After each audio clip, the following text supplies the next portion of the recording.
घटना के पीछे जो रीज़न है वो जानने की ज़रूरत है। एक्चुअली है क्या कि बियाडा प्रशासन के द्वारा बिना कोई पत्राचार, बिना कोई सूचना, बिना कोई वार्तालाप एकाएक कैंसिलेशन का नोटिस, आवंटन रद्द करने का नोटिस दे दिया गया लगभग 30 उद्यमियों को। ठीक है, उसमें रीज़न ये दिया गया कि आपका फैक्ट्री संचालित नहीं है, बंद है। तो सबसे पहले बात, ये दो पक्षीय मामला है, तो दो पक्षीय मामला है तो सबसे पहले उसमें वार्तालाप होनी चाहिए, रीजन समझना चाहिए कि वस्तुस्थिति उसकी क्या है, उद्यमी बंद क्यों उद्योग बंद है।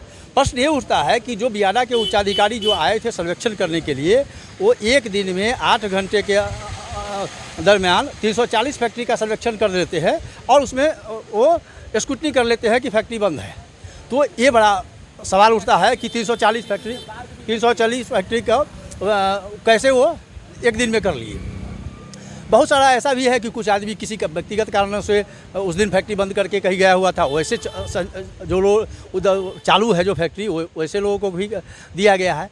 और हम लोग का जो यहाँ धरना पर बैठे हुए हैं, तो हम लोग का बड़ा पॉजिटिव डिमांड है, उसमें कहीं कोई नकारात्मक डिमांड नहीं है। चूँकि हम लोग व्यापारी हैं और टकराहट कभी नहीं चाहते, हम लोग स्मूथ काम करना चाहते हैं। तो हम लोग का बियाडा को जो औद्योगिक नीति है, उस उद्योग विकास में हम अपना भी सहयोग देना चाहते हैं। हम ये चाहते हैं कि जो फैक्ट्री अगर आप चलाने का आपका उद्देश्य है, हम भी वही चाहते हैं, तो आप ऐसे फैक्ट्री को चिन्हित कीजिए कि अगर वो बंद है तो रीज़न क्या है, उनसे वार्तालाप कीजिए।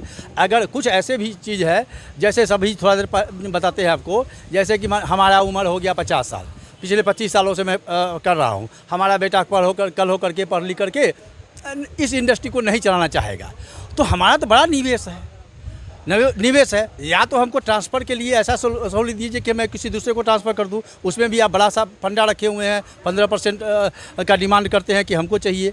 या तो आप एग्जिट पॉलिसी का प्रावधान कर दिए कि हम स्वेच्छा से उसको आपको दे दें और फिर आप दूसरे को दे दीजिए, चूँकि आप दूसरे को दीजिएगा तो पैसा लीजिएगा और हमारा निवेश है। अब 60 साल और 65 साल की उम्र में हमको आप रोड पर ला दीजिए, तो ये तो कहीं से उचित नहीं है। हम लोग का यही डिमांड है कि हमको जो भी अभी एक्चुअली हम लोग ने ये बहुत अच्छा प्रश्न आपने किया कि दुखद बात ये है कि हम लोग धरना पर बैठने से पहले ऊपर के अधिकारियों से लेकर नीचे के अधिकारियों, क्षेत्रीय पदाधिकारी से लेकर के बड़ी अधिकारी तक, सभी लोगों को, मंत्री स्तर तक सभी लोगों को सूचना दे दी है कि आपके इन रीजन के निर्णय के कारण हम लोग धरना में बैठने जा रहे हैं। लेकिन आज तक कोई भी बियाडा का पदाधिकारी हम लोग का सुधि लेने नहीं आया, जैसे कि वो तुगलकी फरमान जारी करके बैठे हुए हैं। संजीव चौधरी, हम भी प्रदर्शन में, लेकिन अभी तक बियाडा के ओर से कोई भी प्रकार से हम लोगों से वार्तालाप नहीं की है। हम लोग सिर्फ ये कहना चाहते हैं कि हम लोग इस इंडस्ट्री को लगाने के लिए बहुत सारे चैलेंजेस को फेस करते हैं। जैसे आपका वाटर ड्रेनेज फैसिलिटी यहाँ नहीं है, हम लोग की 4-4 महीना 5-5 महीना फैक्ट्री बंद हो जाती है, तब कोई भी पदाधिकारी आते नहीं है ये देखने के लिए कि हम लोग की इंडस्ट्री चल रही है कि नहीं चल रही है। अभी के डेट में कोई इंस्पेक्शन किए बिना सबको लेटर दे रहे हैं कि आपका रद्द किया जा रहा है, आपका फैक्ट्री पोजीशन में नहीं है। हम लोग आते हैं, कंस्ट्रक्शन कराते हैं, सब कुछ कराते हैं, तो बियाडा इतना भी लायक नहीं समझ रही है कि वो आ करके हमसे पूछे कि हमारी प्रॉब्लम क्या है, हम लोग की समस्या कहाँ आ रही है, हम लोग क्यों, अगर कोई लोग नहीं चला पा रहे क्यों नहीं चला पा रही है। उन लोग सिर्फ पॉलिसी ला रहे हैं, बाहर से इंडस्ट्री आएगी, बिहार का विकास होगा, लेकिन जो ऑलरेडी बिहार में इंडस्ट्रीज़ है उनको आप अंदर की प्रॉब्लम को समझ ही नहीं रहे हैं, उनको क्या हर्डल्स आ रहा है, और आप खाली अलॉटमेंट पे अलॉटमेंट किए जा रहे हैं। तो और भी कंपनी आएगी तो उनको भी यही प्रॉब्लम फेस करना पड़ेगा, तो कहाँ इंडस्ट्रीज़ बढ़ेगी। तो मैं यही कहना चाहूँगी कि गवर्नमेंट को, सरकार को, बियाडा को ये सोचने की दरकार है कि यहाँ पे इंडस्ट्रीज़ फेल क्यों हो रही है। अगर फेल हो रही है तो इसका रीज़न क्या है, ग्राउंड लेवल पे उनको देखना पड़ेगा, ना कि एक तरफा। मैं रेखा बियानी, मेरी यहाँ पे इंडस्ट्री है। आखिर क्या मुख्य मांग है और क्या कारण है? देखिए, सबसे पहली बात तो ये है कि विगत कोरोना काल और विपरीत परिस्थितियों में पूरे बिहार में उद्योग की स्थिति कैसे चल रही है ये उद्यमी से बढ़िया कोई नहीं जानता है। और ऐसे विपरीत परिस्थिति में भी ये यहाँ के उद्योग चल रहे थे।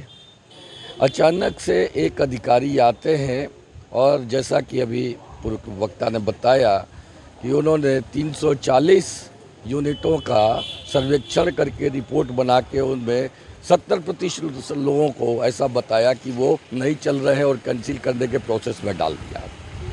ये पूर्णतः काला कानून है, ये पूर्णतः इंस्पेक्टर राज का नमूना है। बाद में पता चला कि ये घटना सिर्फ मुजफ्फरपुर की ही नहीं है अथवा मुजफ्फरपुर ज़िले की नहीं है, बल्कि बिहार के अन्य ज़िलों से भी हमारे भाइयों ने ये सूचना दी और उन्होंने भी ये प्रस्ताव डाला कि हम लोग भी अब इसके विरोध में आगे आ गए हैं। उद्यमी जिनकी इकाइयां नहीं चल रही थी और काफ़ी लंबे समय से बंद पड़ी हुई थी, प्रत्यक्ष अवस्था में थी, तो उनका है सो कि पहले नोटिस निर्गत किया गया, प्राधिकार के नियमानुकूल कार्रवाई की गई, नहीं आने पर है सो कि उनकी आवंटन रद्द की गई है। कितना यूनिट है जो अभी तो 40 है, 40 मीटर।